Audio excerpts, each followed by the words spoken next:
ప్రేక్షకులందరికీ నమస్కారం. ప్రస్తుతం మనతో పాటు మన స్టూడియోలో ప్రముఖ ఆధ్యాత్మికవేత్త, వేదిక్ ఆస్ట్రాలజర్ గోనుగంటల సురేష్ బాబు గారు ఉన్నారు. మే నెలలో సింహరాశి వారి పరిస్థితి ఎలా ఉండబోతుందో గురుగారిని అడిగి తెలుసుకుందాం. నమస్కారం గురుగారు. మణికంఠ గారు నమస్కారం అండి. గురుగారు, మే నెలలో సింహరాశి వారికి ఎలాంటి ఫలితాలు ఉండబోతున్నాయి? 5 గ్రహ మార్పులు జరగబోతున్నాయి ఓవరాల్గా మే నెలలో. మరి వీళ్ళ పరిస్థితి ఎలా ఉండబోతుంది? ఎలాంటి జాగ్రత్తలు తీసుకోవాలి గురుగారు? సో ఈ మే మంత్ వరకు కనుక మనం చూసుకుంటే సింహరాశి వాళ్ళకి బాగుందని చెప్పుకోవాలి. వీళ్ళకి అదృష్టం బాగుంది. ఎందుకంటే 2 గ్రహాలు వీళ్ళు యాక్చువల్గా ఇబ్బంది పెడుతూ ఉన్నాయి. కొన్ని కారణాల వల్ల ఆ గ్రహాల యొక్క ఇబ్బంది పెట్టే ప్రభావం వీళ్ళ మీద ఉండదు. 2 గ్రహాలు 3 గ్రహాలు చాలా అనుకూలంగా ఉన్నాయి. అవి చాలా బాగా అనుకూలంగా ఉన్నాయి. అంటే ఒక రకంగా చెప్పాలంటే చెడు జరగాల్సినవి జరగటం లేదు, మంచి జరగాల్సినవి విపరీతంగా మంచి చేస్తూ ఉన్నాయి. చాలా మంచి టైం అని మనం అనుకోవాలి. ఇంకొకటి, ఈ సింహరాశి వాళ్ళకి షష్ఠగ్రహ కూటమి ఎఫెక్ట్ బాగా పడింది వీళ్ళకి. ఈ పడిన రాశులు ఇదొక రాశి. నేను కొన్ని మా పాత వీడియోలో కూడా వీళ్ళ గురించి చెప్పాను నేను ఈ కొన్ని ఇన్సిడెంట్స్లో. అయితే వాటి యొక్క ప్రభావం స్లోగా తగ్గిపోయి మే మంత్ నుంచి బాగుంటుంది. చూసుకుంటే మనం డీటెయిల్స్ కనుక చూసుకుంటే, ఒకటి, ఈ మే మంత్ మనకి అక్షయ తృతీయ అయిపోయిన వెంటనే స్టార్ట్ అవుతుంది. వైశాఖ మాసం. ప్రతి రాశి వాళ్ళు ఈజీగా క్విక్గా మనకి మంచి రెమెడీస్ కావాలనుకుంటారు. తక్కువగా చాలామంది అడుగుతుంటారు, ఏమండి మీరు పెద్ద పెద్ద రెమెడీలు వస్తే మేము చూడలేమండి, పైసా ఖర్చు లేని రెమెడీ చెప్పండి కావాలంటారు. బట్ అన్ఫార్చునేట్ థింగ్, అట్లాంటివి ఉంటే వీళ్ళు చేయరు, గ్రాంటెడ్గా తీసుకుంటారు. ఇప్పుడు తులసి చెట్టు దగ్గర దీపం పెట్టమంటాం, ఎంతమంది పెడతారండి? ఇంట్లో దీపారాధన చేసుకోమంటాం, ఎంతమంది చేస్తారండి? మెడిటేషన్ చేయండి ఎవ్రీడే ఉదయం సాయంత్రం అని ప్రతి ఒక్కళ్ళు ఘోషిస్తూ ఉంటారు. మన ఆధునిక సైంటిస్టుల దగ్గర నుంచి మన పురాణ స్క్రిప్ట్స్ దగ్గర ఎంతమంది మెడిటేషన్ చేస్తారు, ఎంతమంది యోగా చేస్తారు? సో అవన్నీ మనం ఏం చెయ్యం. పెద్దవాళ్ళ మాటలు వినాలంటారు, ఎంతమంది వింటారు? అవి చేయకుండా అన్నీ మన ఇష్టం ప్రకారం చేసుకొని, చేతులు కాలిన తర్వాత కాళ్ళు కాలిన తర్వాత ఆకులు కొట్టుకొని, మరి అప్పుడు కావాలంటే అప్పుడప్పుడు, అది కూడా ఎలా అంటే క్విక్గా కావాలి result, on the spot result కావాలంటే ఎట్లా వస్తుంది? అందుకని కర్మని అనుభవించాలి, తప్పించుకోవాలంటే అంతకుమించి ఎక్కువ కూడా కృషి కూడా చేయాలి.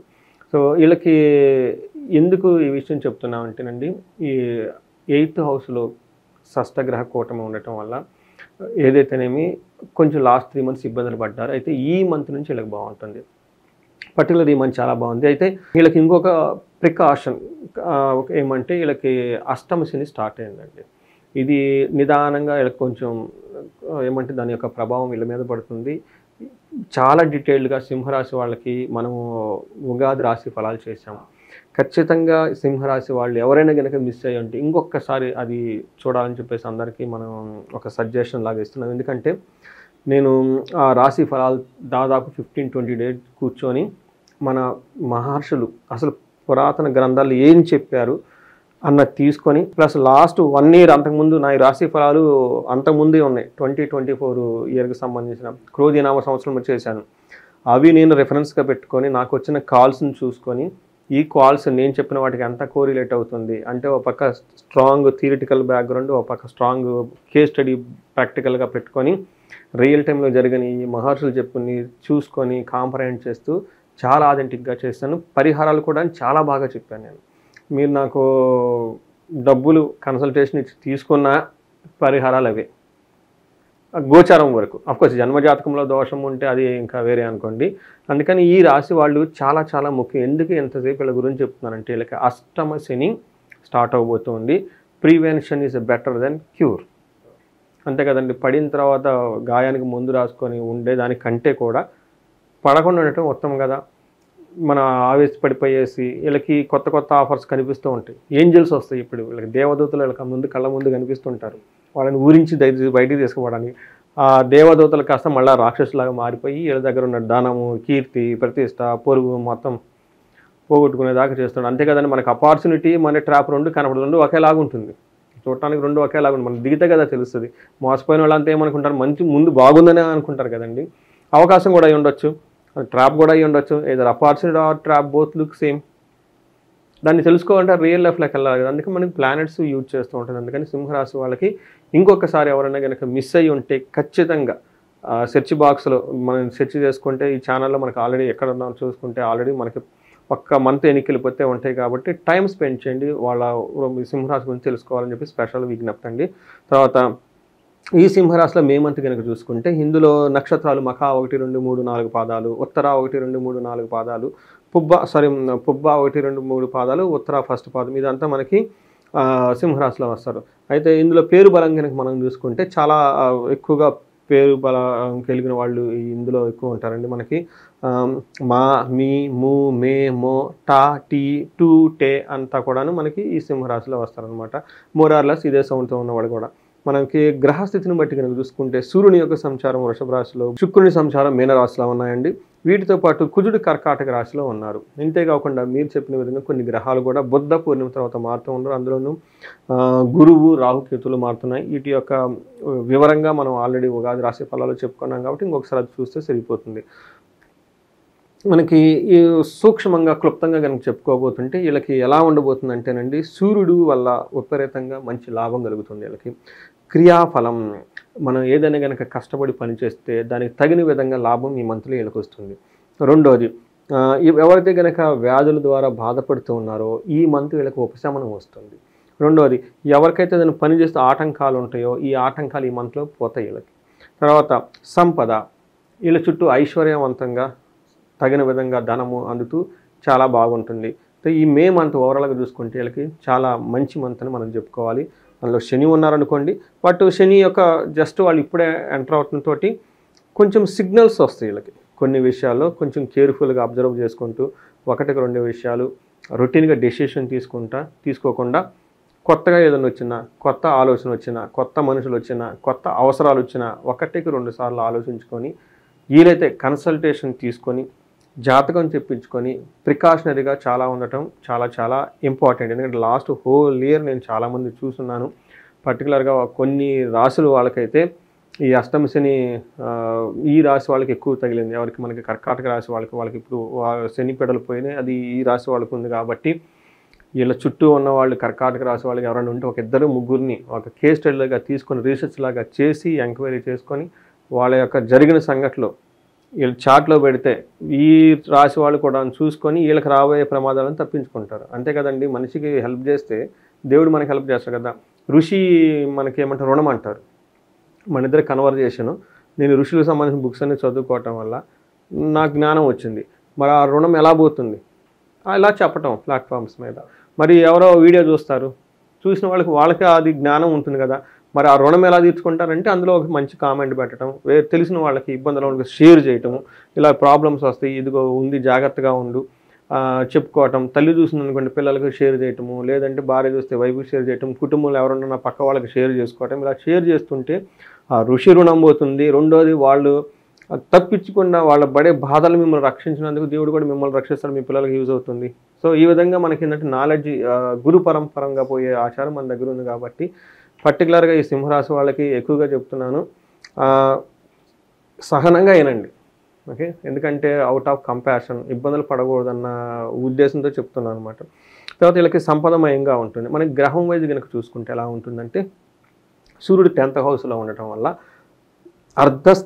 అర్ధసిద్ధి, స్వదా ఆరోగ్యం, బంధుమిత్ర సమాగమ, రాజదర్శనం, సల్లాపో, సుసౌఖ్యం దశమే రవి అని మనకు సంస్కృతంలో మహర్షులు చెప్తారు.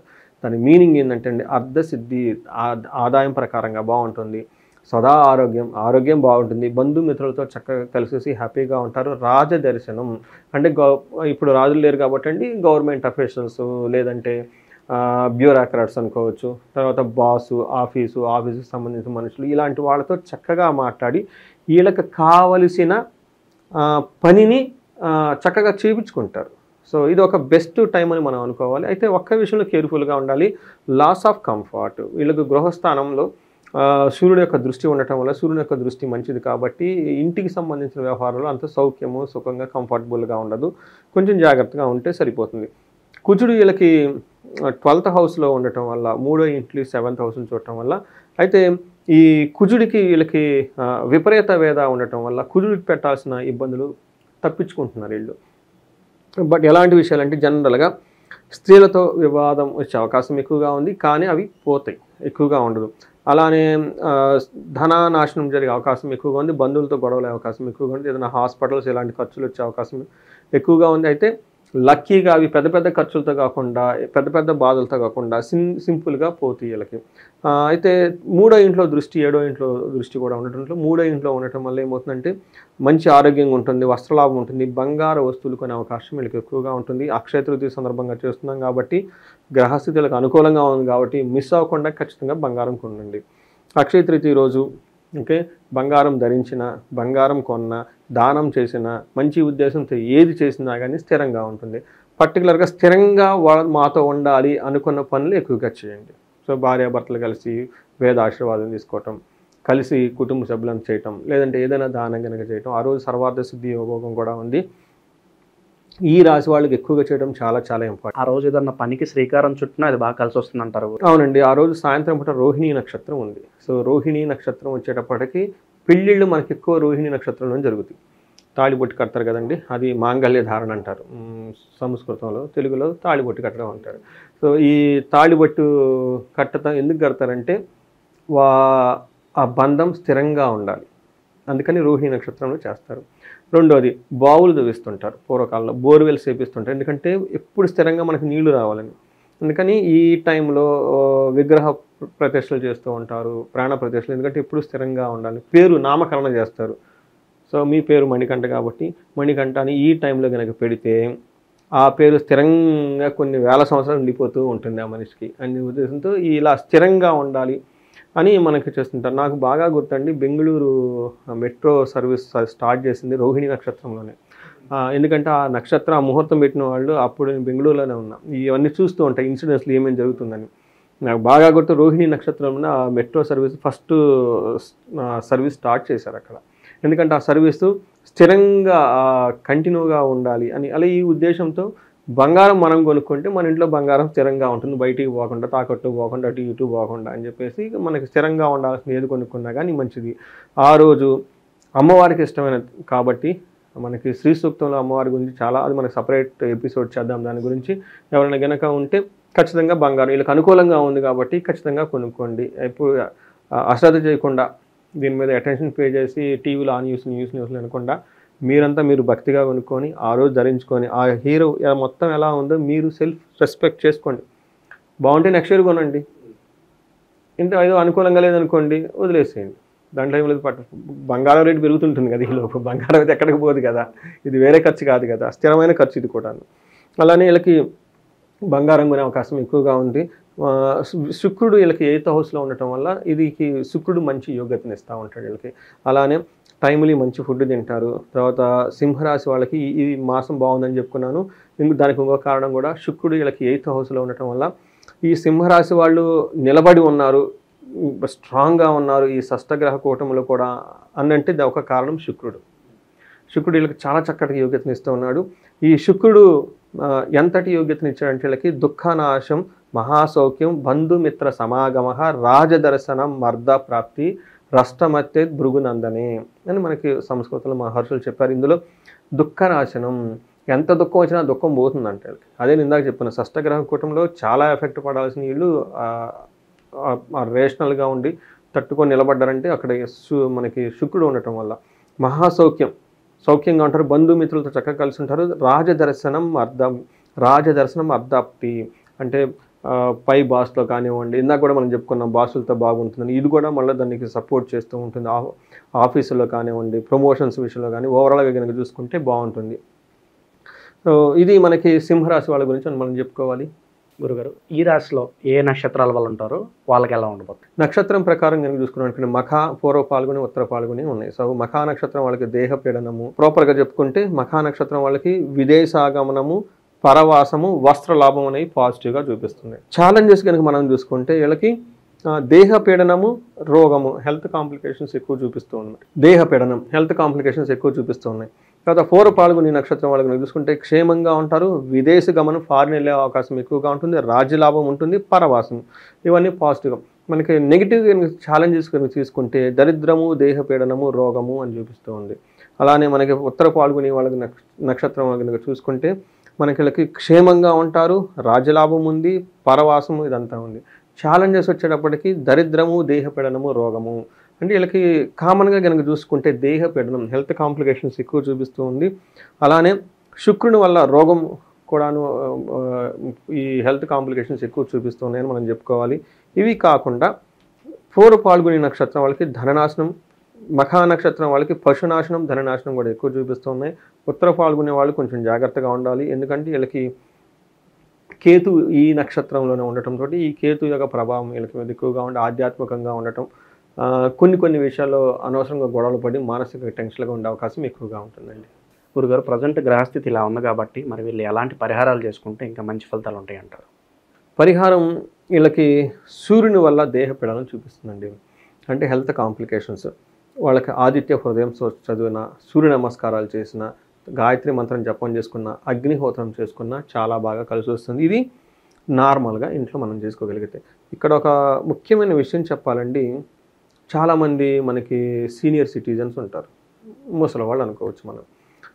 వీళ్ళకి అంత యాక్టివ్గా బయటకు వెళ్ళి పనులు చేయాల్సినవి ఉండవు.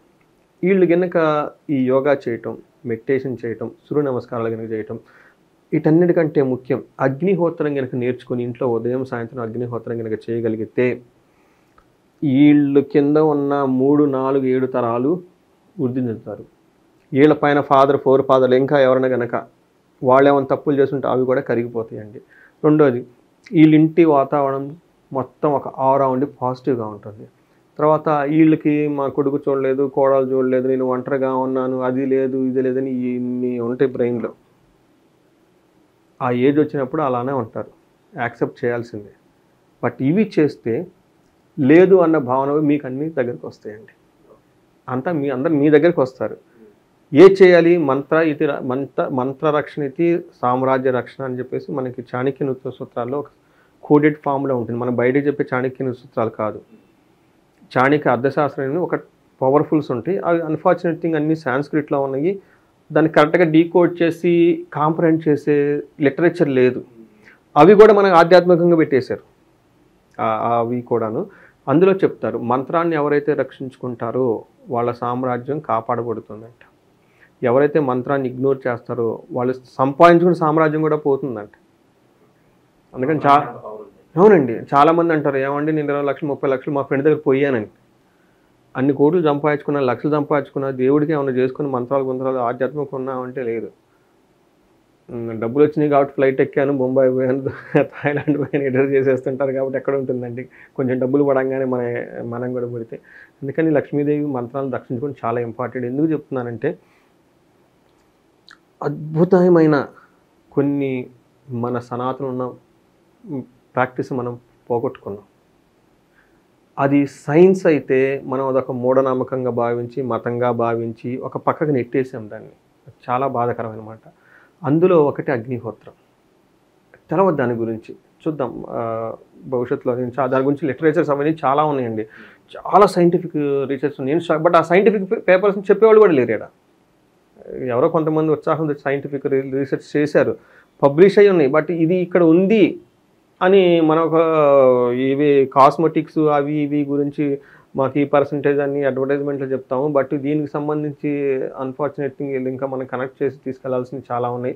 షాకింగ్ అద్భుతమైన రిజల్ట్స్ ఉన్నాయండి మనకి అగ్నిహోత్రం గురించి. సో వీళ్ళకి అగ్నిహోత్రం చేయమని నేను సలహా ఇస్తున్నాను. ఎందుకంటే సింహరాశి వాళ్ళది ఫైరీ రాశి. వీళ్ళకి హోమాలు యజ్ఞాలు చేస్తే విపరీతంగా కలిసి వచ్చేస్తుంది. అందులోని సింహరాశిలో హస్తా నక్షత్రం మనకి, ఇందులో కన్య రాశిలో వీళ్ళకి అందులో చాలా క్లియర్గా రాసి ఉంటుందండి. యజ్ఞ హోమాలు చేస్తే వీళ్ళకి సామ్రాజ్యత్వం, చక్రవర్తిత్వం వచ్చేస్తుందని చెప్పేసి ఇది ఒక సీక్రెట్ అనమాట. అందుకని చెప్పేసి ఈ సింహరాశి వాళ్ళు ఎవరైనా కనుక అగ్ని కార్యం చేయటం, హోమాలు చేయటం, యజ్ఞాలం చేస్తే విపరీతంగా కలిసి వస్తుంది. ఇది ఒక సీక్రెట్ వీళ్ళకి. ఎందుకంటే రాశి ఫైర్త్వం సంబంధించిన రాశి ఒక బెస్ట్ పరిహారం. వాళ్ళని వీళ్ళని తిట్టుకుంటా కూర్చే బదులు అగ్నిహోత్రం చేస్తా కూర్చుంటే అంతా మీ దగ్గరికి వచ్చేస్తుంది. చాలా ఈజీ అండి, జస్ట్ 10 minutes వరకే అది. సో సింహరాశి వాళ్ళందరికీ మే నెలలో ఏ విధంగా ఉండబోతుంది, ఎలాంటి జాగ్రత్తలు తీసుకోవాలి, మీ మాటల్లో చాలా బాగా వివరించారు గురుగారు. ధన్యవాదాలు. నమస్కారం.